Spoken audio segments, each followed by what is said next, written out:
Hi, I've been wanting to make a video about Alexandria Ocasio-Cortez, um, the girl who recently got elected to the 14th district. People who are regular viewers to my channel know that I actually live in New York City. I don't live in her district, but I do live, pretty close actually. Too close for comfort.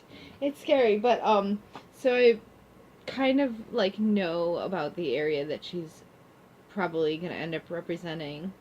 Um, but I was going through her Wikipedia, and one thing, so I actually noticed this before people started coming out with videos about, like, she's a fraud because she grew up in the Westchester area. She didn't grow up in the Bronx or whatever. And she tries to make herself come across as poor. Like on her promotional video, she's like, "Oh, I'm one of you, look at me. I grew up, basically the promotional video was all elect one of your own. It's time to elect one of your own.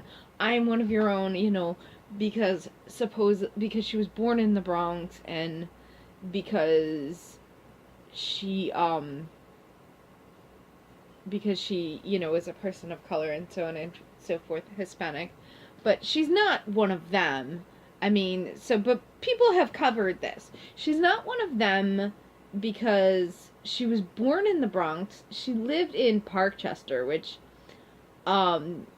I tried to double verify, but I'm pretty sure Parkchester isn't a bad area the way some parts of the Bronx are. I'm not near that part of her district, so I don't know as much about it. But I used to work with a guy who lived in a part of the Bronx, and he would always brag because he was like, "Oh no, it's the good part," and I think it was right near Parkchester.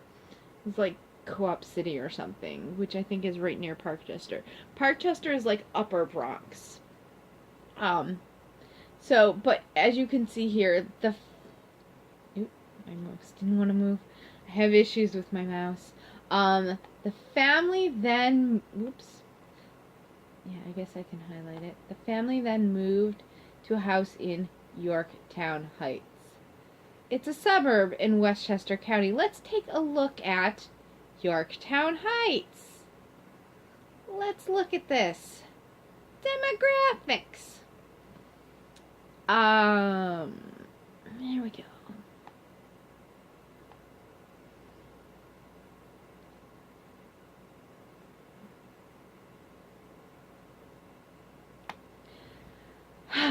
The median income for a household over 100,000 a year, 108 and change, and the median for a family 137 and change per year. Males make a little more than women. Even women are making really good money in this area. So, and of course, some families are going to have somebody who's not working in particular. Some of them are going to have the husband not working. Because, if you have a husband who's making $150,000 a year, you can afford to have a stay-at-home wife.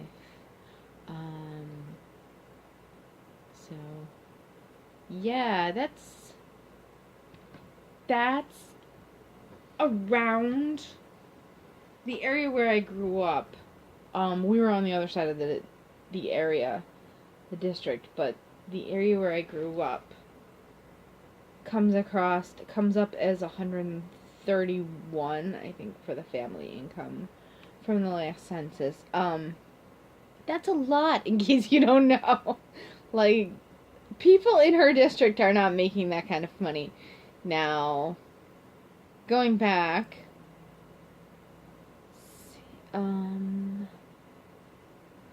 so until age 5, but actually I heard somewhere that she actually moved when she was 2. But if it was until 5, that means she was maybe in kindergarten, that's it. Probably they moved the summer before she started kindergarten, because I know I started kindergarten when I was 4, right before I turned 5, and my mother moved us to another school district because we were in an area that I learned later when I got older was actually had some gang issues. Um, so anyway, so I mean, my mother was like, "Oh, my second child is, coming in. My other child is getting older. Like, we got to get out of this bad school district." So this is what parents do, and from talking to a lot of people who have kids, this is like, "Oh, are we going to send our kids to Catholic school, or are we going to just stay in New York City until the kid is about to go into school and then like move out to the suburbs?" So a lot of parents are mindful of where their kids are going to go to school. So they'll live in like kind of a bad area until their kids go to school, and then they do one of two things. They either stay in, these sketchy or mediocre areas and send their kids to Catholic schools, which I've also seen that a lot, or they move. So you can see her parents moved when she was 5. They moved to Parkchester, and they moved to a house in Yorktown Heights, which I just pulled up is a very affluent area. Very, very affluent area. Growing up, she regularly visited... Oh, so she visited the Bronx to visit extended family. Except that, we're talking like, oh, I go to visit my cousin. We're not talking, we're not talking actually going to school there, and that's what makes the difference. Being in a school district where you have to worry about, like, gang violence and stuff like that. Especially, like, for girls. They want the girls to be, like, in the auxiliaries to the gangs, and if they don't want to join, they, like, rape them to make them join.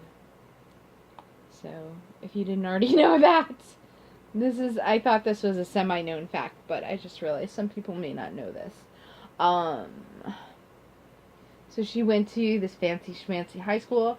One person did a video and they pulled up like an aerial of it, and it was way nicer than where I went to school. It was like surrounded by like a nature preserve and like so much land. Like my school was surrounded by like, suburban housing mostly, but I mean, her school is like surrounded by all this nice land, and they have all kinds of, like, they have a football field. I think they have a JV football field, and they have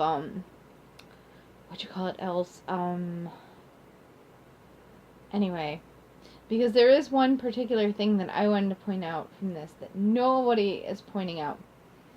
So, graduated 4th in her class, okay, whatever, with a bachelor's degree in economics and international relations. Now, see, this is what I want to talk about. That stopped me in my tracks when I read that. Because here's the thing. Her whole commercials, they're like, oh, it's really hard, rent is low, and I'm going to be able to fix that. And then by the same token, she's like, open borders, open borders. Now, what is the fundamental principle of economics? Anybody who has taken an economics course should know this. Supply and demand, right? Supply and demand. So, the most obvious thing, and by the way, for the actual election, she's running against an economics professor, and I think that he should use this as part of his argument. Supply and demand. If you supply the United States with way more people trying to get jobs, this is why wages are low. This is why we have so many problems. This is why wages are so incredibly low. Also, supply and demand for rent. If you've got all these people who are looking for apartments, I mean, she's representing an area that's mostly immigrants. In fact, the area she is representing, or would be representing, this New York 14, it's primarily an area of, like, illegals and Hispanics from places like Colombia and Ecuador. And if you're representing Colombia and Ecuador. So one of the problems that you're gonna get is more and more, if you open the borders and more people come in, rent is gonna go up. So that's one issue that's gonna happen from supply and demand. You're gonna be supplying, no, the supply of apartments is gonna stay the same. The demand for the apartments is gonna go up. So then the cost of the apartments is going to go up. Because there's, if it makes sense, like think of it like 5 people standing around and the landlord is like, okay, I want $2,000 for this apartment. And people are like, you know, homeless, semi-homeless, they need a place. So they're going to be like, oh, okay, you know, one of them is going to be like, I'll do $2,100, you know. And then also to be able to afford it, then they're just going to like pack their apartments with more and more people. But then another side note, what we're seeing is, we're seeing people who can't pay their rent. There was a story recently, and this is a little bit off track, but I think it's semi-related and it's something that I wanted to discuss. So maybe I should have done a separate video for this, but I was somewhere where the people,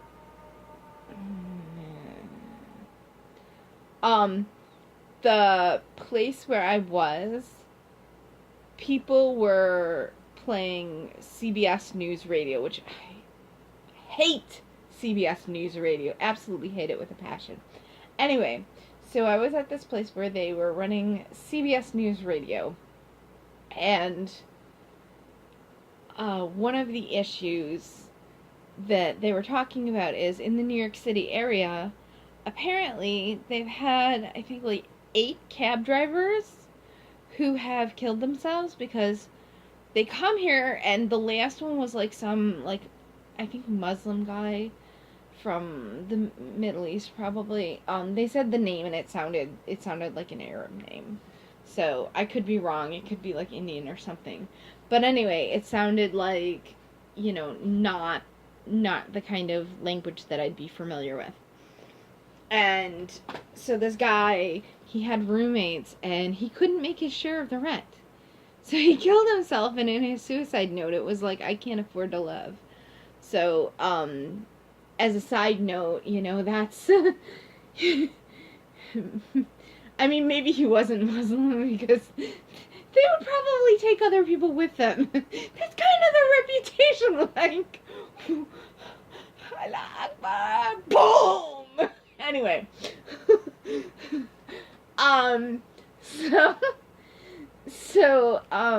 Yeah, so first issue you have is the supply and demand.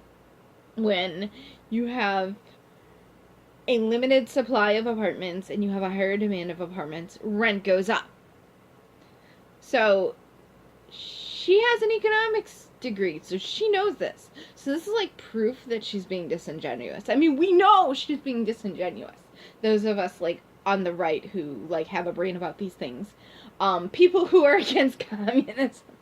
But then the other problem is the same thing, or the reverse really, with jobs. When there's a higher supply of people trying to get jobs, the price of labor goes down. So this is a case where there's limited number of jobs. I mean, yes, we're getting more jobs, but limited number of jobs. You supply more people looking for jobs, and what ends up happening is that the price of labor goes down. This is why, you know, they're bringing in these people. So there's that issue too. So all of that, basically, she knows this. She knows the economics of this. She knows that she's advocating for what she's telling people. Oh, rent is high, vote for me. But then at the same token, she's advocating for open borders, which is definitely going to make wages go down and the cost of apartments go up. And she knows this if she has a degree in economics. You know, she graduated 4th in her class. Come on, no. She knows this. So that's proof that she's an absolute fraud, besides the fact that she grew up in an affluent area with a father who was an architect. And also she's saying she's working class. Architect is considered a professional type thing. So she is she's not from a working class background. She grew up with a white collar father. So she's full of it on that one too. Alright, I think that's it for this video, what I wanted to say about her. Oh yeah, it has described her background as working class. But then, where does it say her? It should say somewhere that her father was an architect.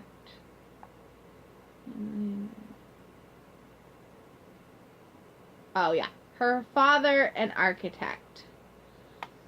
So, like I said, architects make good money. It's a very, like, blue-collar, white collar, I misspoke. It's a white-collar, professional type occupation. So,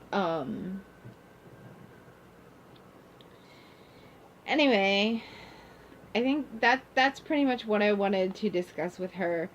You know, that other angle to the fact that she's a fraud, the fact that she has a degree in economics. And so she's advocating for all of these things that she should, in theory, if she graduated 4th in her class, I mean, come on. She should definitely understand that, you know, supply and demand, and she should understand that what she's advocating for can't work. But, I mean, anybody who gets in on the Democratic ticket, they pretty much vote together.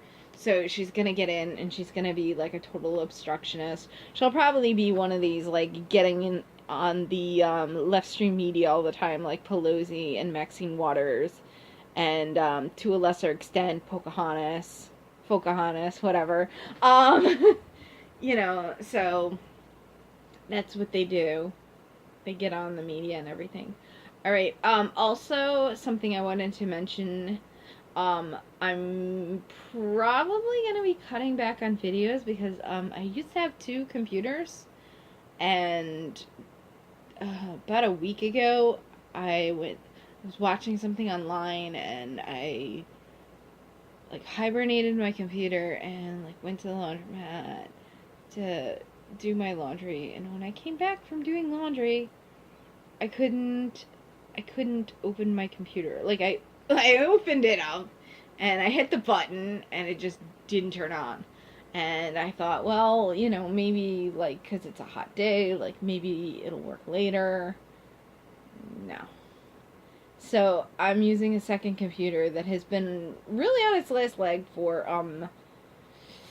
quite a few years, and, for people who actually have watched my channel for a while, you know that, like, it actually has, the fan on it doesn't work. So I have to, like, lean it on a box fan and, like, blow out the heat periodically, so I can't even use it for long periods of time. And I was, like, stuck using this on, the debate that I did, which was a shit show. But anyway, so it has no hinge, it has no fan. I can't believe it hasn't died yet, so I need to be trying to figure out, how to get another computer, because I really need one at this point, and I'd really like to get one before this one dies, so that I can transfer. I have more files on here. I lost some of my files, like, anybody that if I've made backdrops for you, I lost all the master files, so, I've made a lot of people's, like, Twitter banners and stuff. I could still probably, some of them, if they need editing, I can probably do it. Like, some of them I can do the editing without it, because I'm getting really good at editing graphics, but some of them, it might be a lost cause. So, alright. Sorry, guys. So, thanks for stopping by my channel. I'll see you all next time. Oh, well, people need to be awake, and they need to be awake, and they need to be aware. They need to stand up against the stuff. Oh, well, people need to be awake. People need to be awake, and they need to be aware. They need to stand up against the stuff. Oh, well. And it's so politically engaged. And it's so politically engaged.